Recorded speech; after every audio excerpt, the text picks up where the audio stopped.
toutes et à tous. J'aimerais commencer en vous disant merci. Merci d'être là. J'insiste sur ces deux mots, être là, parce qu'on va comprendre ensemble ce que ça signifie.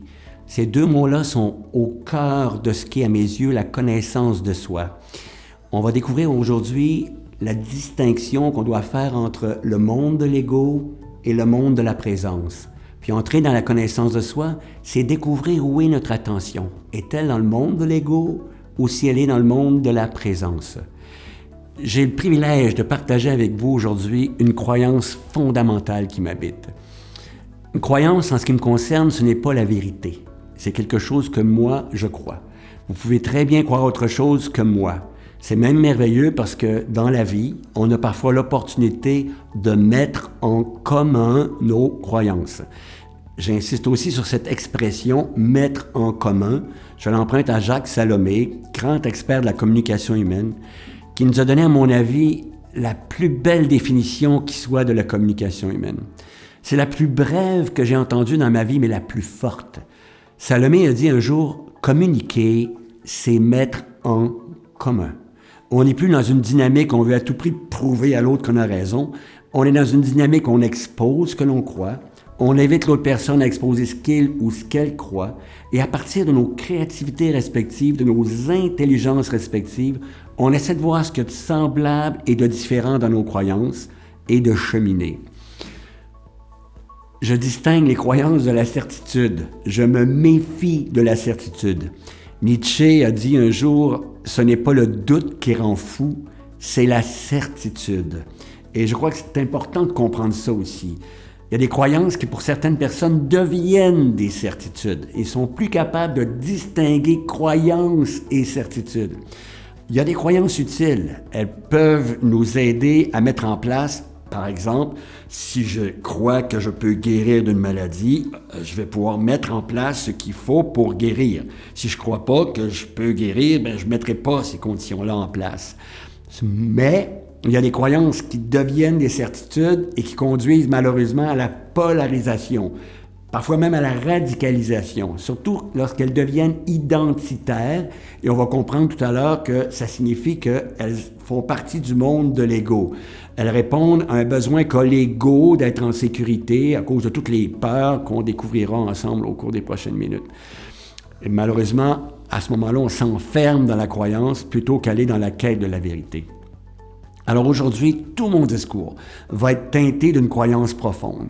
J'ai la croyance que l'exploration de l'ego est à la base de la connaissance de soi et qu'il s'agit de la question la plus importante qu'un être humain puisse se poser au cours de son existence. Ça fait des années que je soigne des personnes qui, malheureusement, souffrent d'épuisement, de détresse psychologique, de démotivation, de perte d'intérêt, etc. Et quand on se rencontre, on a à explorer ensemble la raison pour laquelle elles sont arrivées à une telle souffrance.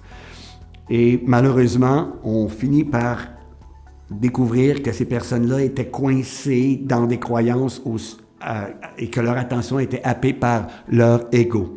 Alors, on reviendra à ça aussi. Je voudrais aussi poser une question en commençant, parce que c'est une question que je me pose régulièrement et que je pose à des amis. Vous arrive-t-il encore de regarder les étoiles? Je me suis rendu compte que quand on vit dans les grandes villes, il y a une espèce de pollution lumineuse maintenant qui a créé des dômes qui sont aveuglants et qui nous empêchent de voir les étoiles.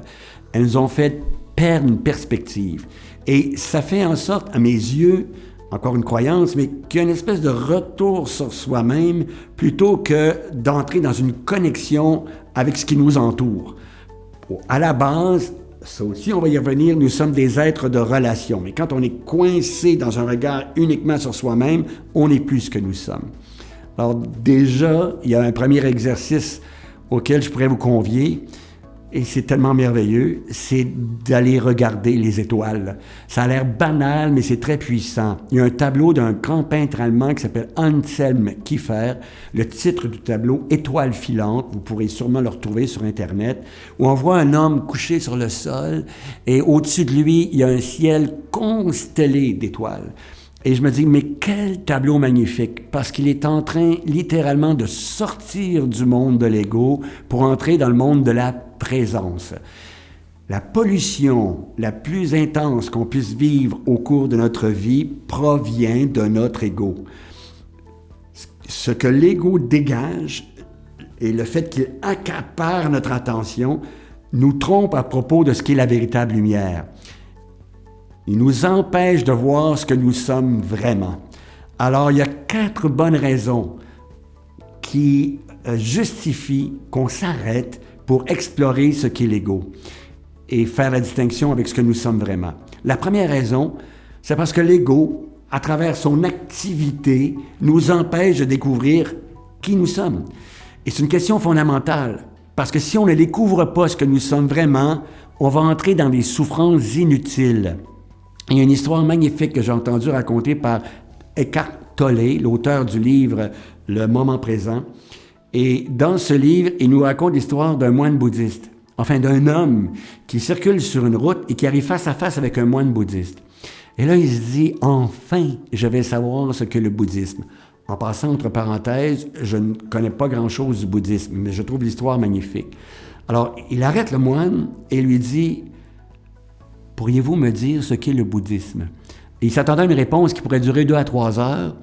Et le moine lui dit « C'est simple, pas d'ego, pas de souffrance. » Alors, on va comprendre ça. Pas d'ego, pas de problème.